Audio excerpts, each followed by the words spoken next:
This is Dr. Fran Grace of Inner Pathway Publishing, bringing you our podcast called Heart Matters.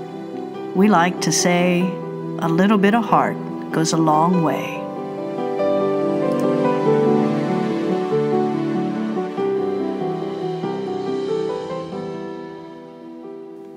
Today, we're sharing an article that we published last week called What Do You Get When You Take Panic, P-A-N-I-C, out of Pandemic? You get DEM, which is the middle of the word, which stands for people.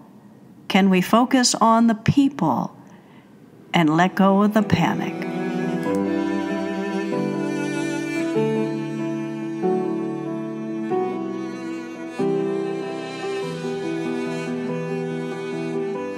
How are we going to be in this situation? Well, we have little control over viruses, earthquakes, tornadoes, and so forth.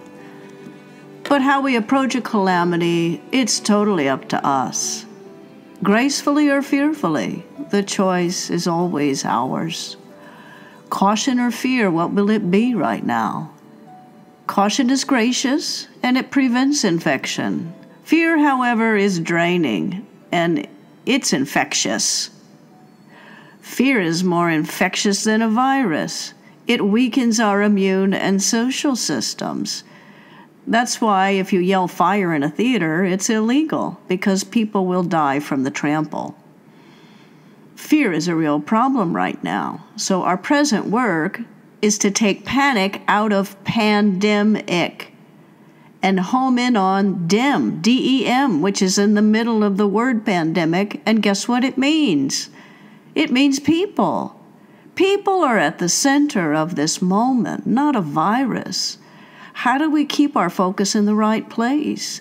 Let's not lose our humanity in the race to save our health. We can't change the fact that coronavirus has taken possession of the collective psyche, but we can choose where we put our attention. A student in my office said today, "I can't concentrate.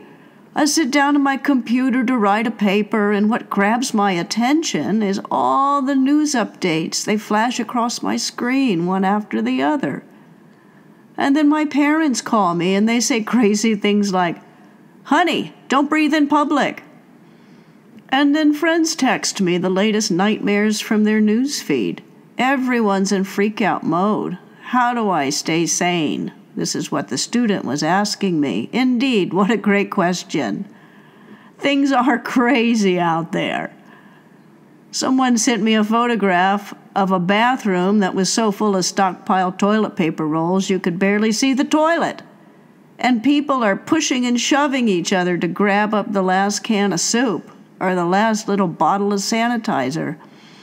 I've heard stories and watched videos of people just throwing old people down in the aisles of the grocery store. I mean, it's ridiculous. You know, some of us were hoping that another sort of phenomenon might capture the public imagination and unite humankind into a global movement.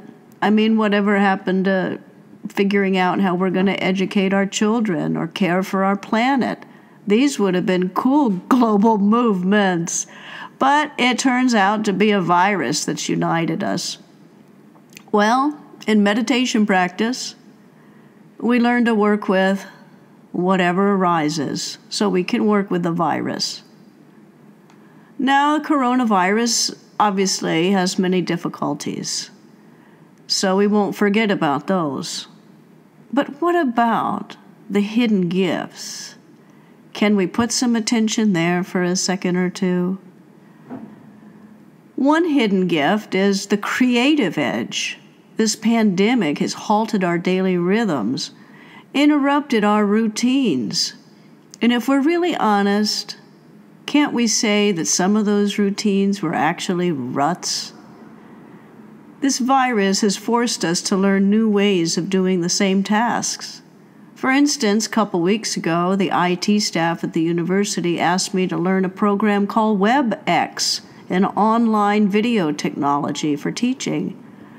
And I refused. I said, I just don't feel ready to take this on. Well, guess what? Over the past weekend, because the virus required me to shift all of my classes to online modality, I learned how to do WebEx. It was Plato who told us many centuries ago, necessity is the mother of invention. Sometimes the only reason we try new things is because we're forced to. So now's a good time to explore new ways to offer our talents and services. Can we forge new ways to be in community, stay connected? Can we figure out how to educate our children in a new way? So creative edge is one gift of this time, and contemplative life is another. This is the second C. Contemplative life. Our fast-paced culture is coming to a standstill. Can we embrace this inward shift? In spiritual literature, it's the shift from an active to a contemplative lifestyle. My colleagues and I are always complaining about, we're so busy, wouldn't it be nice to have a retreat? Of course, the virus wasn't what we were hoping for, but it's a slowdown all the same. As we let go of committee meetings, conferences, and even our annual commencement, we find ourselves in a different space. We all have an opportunity right now to go within and heal the things that are actually deadlier than a virus. Our inner stress, anxiety, fear, resentment, envy, anger, our greed, our addictions, our hopelessness, our shame, our self-hatred, all these things that are deep inside of us, or maybe just barely under the surface. These are the things that kill us, and we have a chance to really take a look at them. And when we do that, then there's a chance to heal something. The third C, which is a hidden gift in this time, is caring. Caring for people and caring for ourselves. What does it look like to focus on people instead of panic? Well, caring for ourselves, caring for one another. On the physical level, caring is taking care of our immune system, which is an amazing apparatus that protects us naturally. We can support our immune system in very easy ways. Washing our hands often, reducing our exposure to the virus by staying home whenever possible, even if we feel cranky or irritated with what's at home. See if we can stay home and take care of ourselves. Drink hot teas. Green tea, ginger, fresh ginger squeezed with honey and lemon. There's no better elixir, I'm telling you. Vitamin-rich foods that we can enjoy and cook ourselves. If we do that, then we put our own caring into the food, and that's a real boost. We can move our bodies, stretching, gardening, house cleaning, walking, dancing, yoga. We can get online and try a dance video if we've never done that before. Watch funny movies, good comedians. These are great for our immune system. Laughter is a wonderful medicine and makes all the difference for our immune system. One of my favorite books is Norman Cousins' Anatomy of an Illness. He healed a fatal illness through laughter. We can listen to Mozart, which is demonstrated to foster healing, or other music that we enjoy. We can spend time outside. Just look at the sky. Feel the earth under our feet and smell the springtime. It's a season of new beginnings. Mental. How do we take care of ourselves on the mental level? Well, number one, common sense precautions are, yes, positive and sufficient, so we can refrain from the panic. It really is a problem, this panic, and we don't have to do that to ourselves. we can find humor in the situation. I personally am collecting all the toilet paper cartoons, and somebody sent me a photograph of earrings made of little toilet paper rolls. It's hilarious. And another thing we can do for our mental health is not fear death. Just face it. We're all going to die. As my teacher, Dr. David Hawkins, liked to say, none of us is getting out of here alive. So in meditation practice, we learn that until we face our fear of dying, we actually never really live.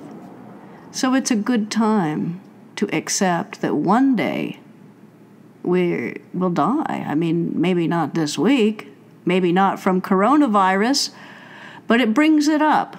A whole pandemic like this really brings up our fear of dying. So it's a great opportunity to do a death meditation practice or some kind of facing the facts about the impermanence of our physical existence and just coming to peace about that.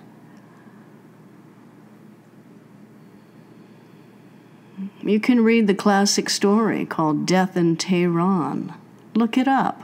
Instead of focusing nonstop on virus updates, Google this story, Death in Tehran, and take time to read it and contemplate it. Another thing for caring for your mental health is to keep a positive frame of mind. I mean, what's the good in avoiding toxic physical environments if our own mental environment is poisoned by terror, resentment, self-pity? We can keep a watch on what's going on inside of our heads. If we find ourselves sinking down into the black hole of some self-pity or resentment or fear, shift attention to the breath, to a funny cartoon. This is not denial, this is consciousness. Our experience of life depends completely on the inner attitude we take about it. I teach a compassion class at the university where we read Viktor Frankl's classic book, Man's Search for Meaning, based on his experiences in the Nazi concentration camps. The students and I have been working to put into practice Dr. Frankl's essential teaching. Quote, everything can be taken from a man, but one thing, the last of the human freedoms, to choose one's attitude in any given set of circumstances, to choose one's own way. End of quote. We always have the choice of what is my attitude going to be. So what about our spiritual selves right now? How do we take care of that?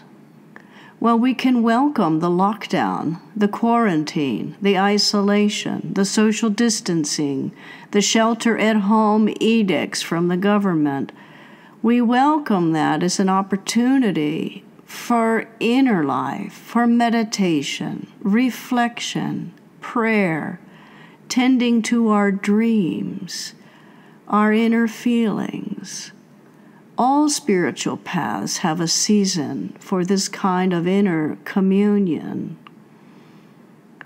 If we just take a few moments each day to be aware of our breath, the sensation of our breath, the rising and falling of our diaphragm, our chest, feeling the breath in the back of our throat, and just inside the nostril. When we pay attention and are aware of our breath, this helps to calm us down, helps to let the mud settle.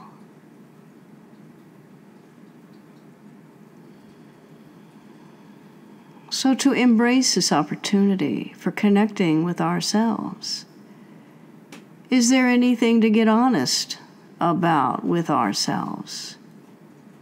Is there an unlived potential that we'd like to explore? Maybe we want to learn guitar or learn how to do yoga. Maybe we want to start doing a podcast. Is there anything that we've been meaning to get to, but we just haven't yet? Well, now's maybe the perfect time. Instead of focusing all of our time studying a virus, we can learn something about our inner selves. We can read an inspiring book, or just take one profound sentence each day and contemplate it deeply. Community. How do we care for community? This is the gift of the shift, is to experience that we are all connected in ways we hadn't even realized.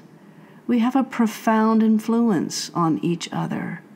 We can either bring the spirit of peace or we can transmit fear. It's a good time to choose peace, humor, hope, and kindness. Just encouraging others is a real great thing. We can say, hey, friend, we'll get through this. We can reach out and thank other people for their contribution to our lives. Hey, I really appreciate you. I couldn't have done it without you.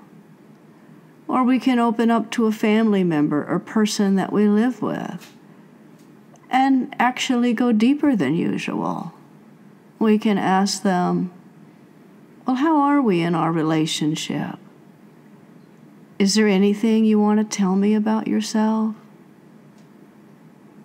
Is there anything we need to heal or forgive or do differently? Is there anything I do that really bothers you? Just being willing to have that open conversation. Who knows what might happen? We can call someone who's homebound, maybe someone we haven't talked to in a while. I have several friends in their 80s and 90s who are on lockdown in retirement facilities, and they're not connected to the internet, so the only way to reach them is by telephone. I call them, we spend just a few minutes laughing, singing, crying.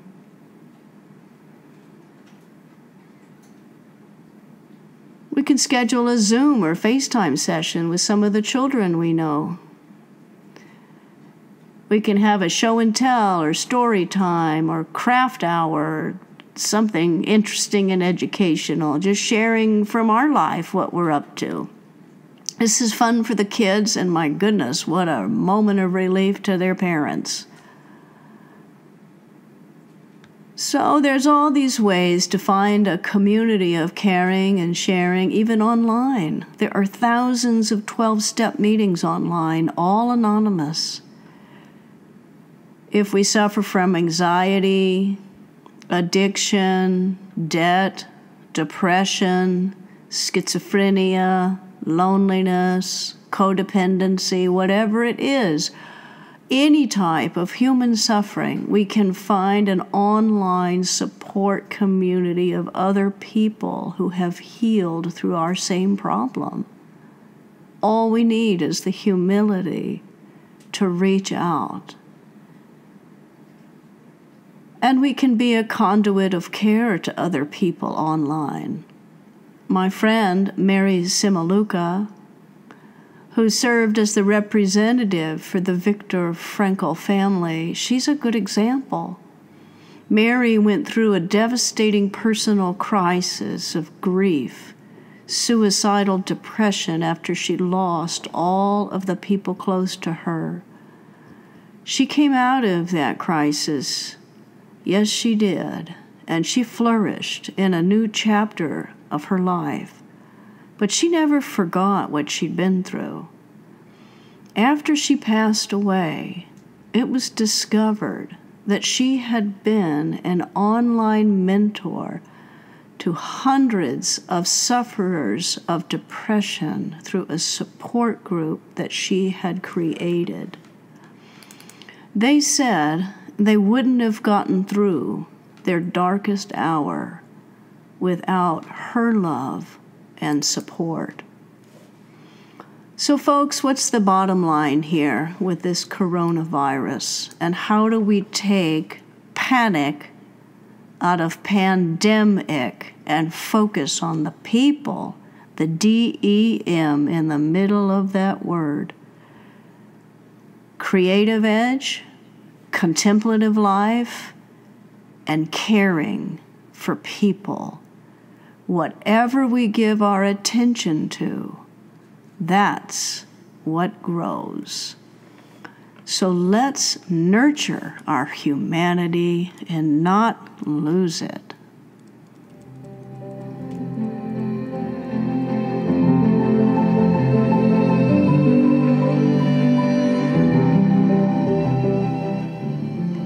This is Fran Grace, wishing you well, health, hope, and humor, folks.